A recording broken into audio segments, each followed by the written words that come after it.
We've got the Lupus Foundation founder, Moré Argwings-Kodhek, with us in studio. Good morning. Good morning. How are you? I'm good. Thank you so much for joining us. Oh, you've got a really nice radio voice. Say good morning again. Good morning. How are you? Oh, there we go. There's that bass.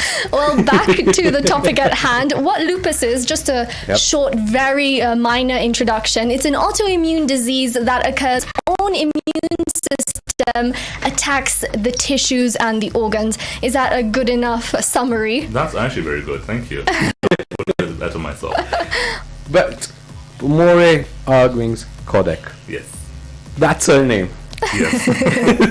Heavy one. Huge. It's a huge and a heavy surname. It is. Yes. I've got to ask. Please do. What's the connection? So Mr. Argwings-Kodhek was my grandfather. Wow. Yeah. That's it. Wow. Wow.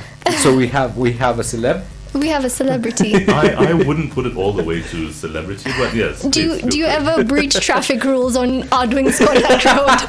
I did once. It was a horrible experience. Oh no. Because once the cop saw my driving license and he saw my name and he asked me, so you think you own the road, don't you? No. And it just went so badly after that. Oh, that's terrible. But let's talk a little bit about the foundation. Okay. Why did you start the Lupus Foundation in Kenya? Well, the biggest issue that we had when we were starting it is the fact that there were no support groups at all in Kenya. Remember, this is about in 2007 when it was being started out. After my mother came back, and she had been diagnosed with lupus, she had been diagnosed in the States. She came back into Kenya, and that's when we realized that there's no information about it. And obviously, this is not particularly a unique disease. It's not just a situation where somebody has one disease and that's it for the next 2 million people. Mm-hmm.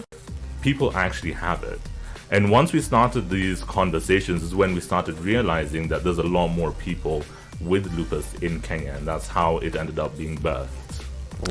Wow, so it started really from your own experience with it. Yes. So you had mentioned that was you and your mom that started the foundation. So what exactly does this foundation do? How is it supporting people with lupus? So what we've been trying to do for the past couple of years is create a resource center for people who have been newly diagnosed with lupus.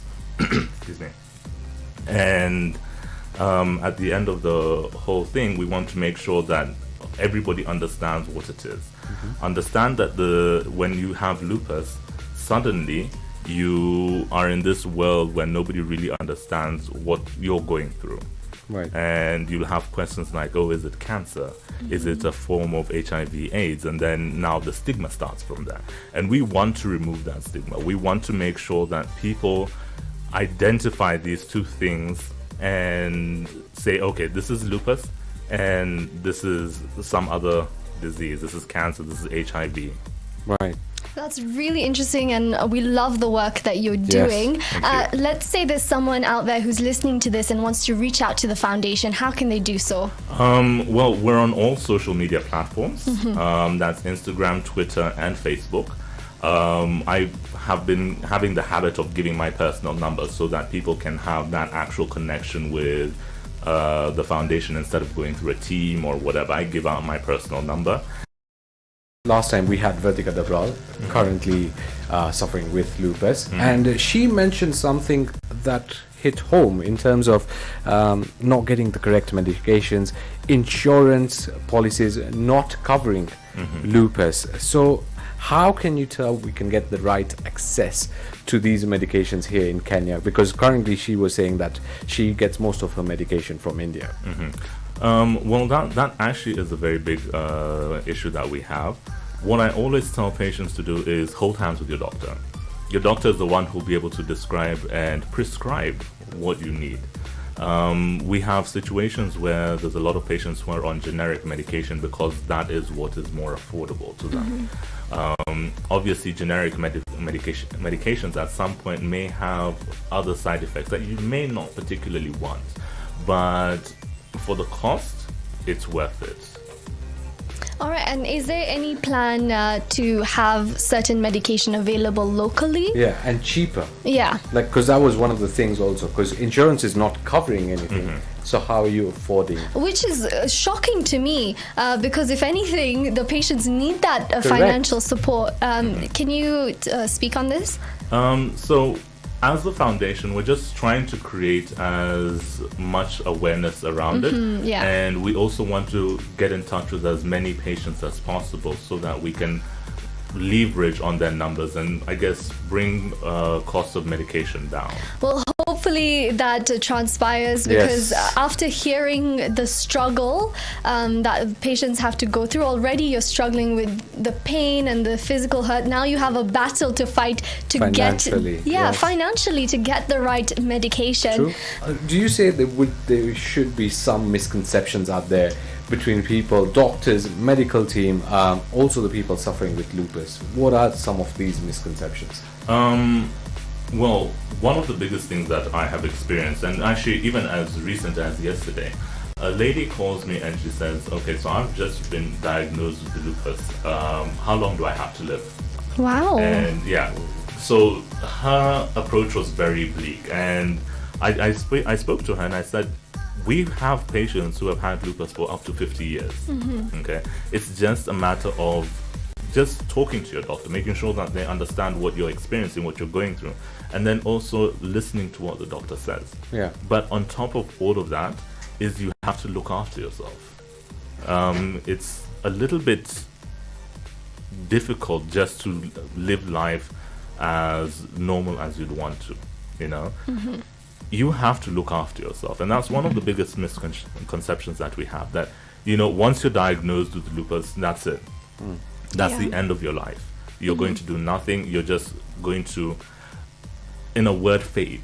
Yes. You're just going to fade away into the distance and nobody is going to remember you. When in actual reality, that's not what's going to happen.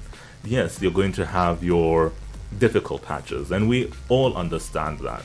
But at the end of the day, you're going to live this full life, and as long as you're taking care of yourself, as long as you're taking your medication as they're supposed to be taken, you should be fine. I love that you've brought that to the table, because when we had our previous interview, we actually got a lot of messages, and one of them was actually this lady saying, hey, when I first got diagnosed, I genuinely thought that, hey, this is it. I'm not going to see my grandchildren, I'm not going to see my children grow up, and that's not necessarily the case. No, it's not. And we definitely have to change how doctors and patients are speaking to each other. I think it's because we discussed this off air, but lupus is not taught drastically in nursing school or wherever.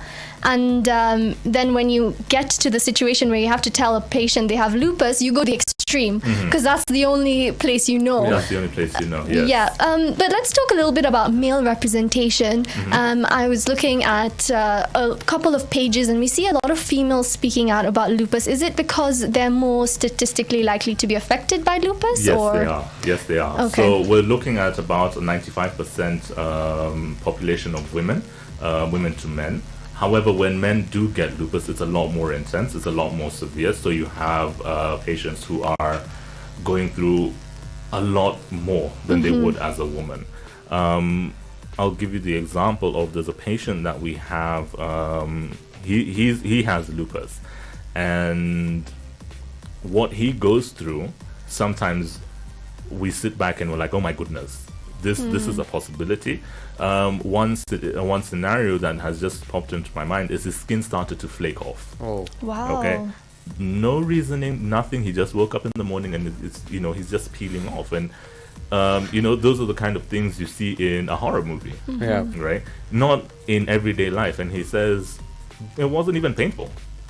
He just walks up and there's sores all over. And his mom was like, okay, so what's happening with you? What's the problem?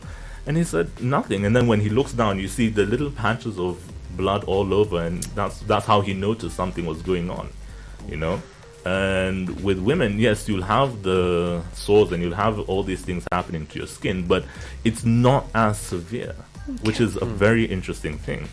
Wow, that is really interesting. And we spoke about the male and female. Now let's speak about the race.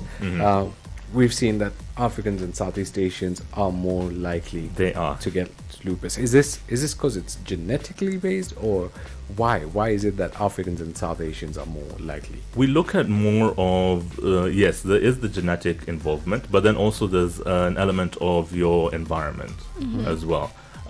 So we live in Africa. We are followed by the sun everywhere we go. Yes. You know, we look at South Asians. Yeah. You know, they're followed by the sun everywhere they go, right? So we're seeing that there's some sort of correlation between your environment and actually having lupus. Then we see that Caucasians don't particularly have lupus as much as those other groups. That's really interesting. So we're seeing it affects females, more. 95%, but males suffer more with it. It's severe, yeah. And then we have the racial aspect as well. I think that's one of the things with lupus. There's so many questions, and I'm glad we're bringing it to the table Yes. so we can get some awareness around lupus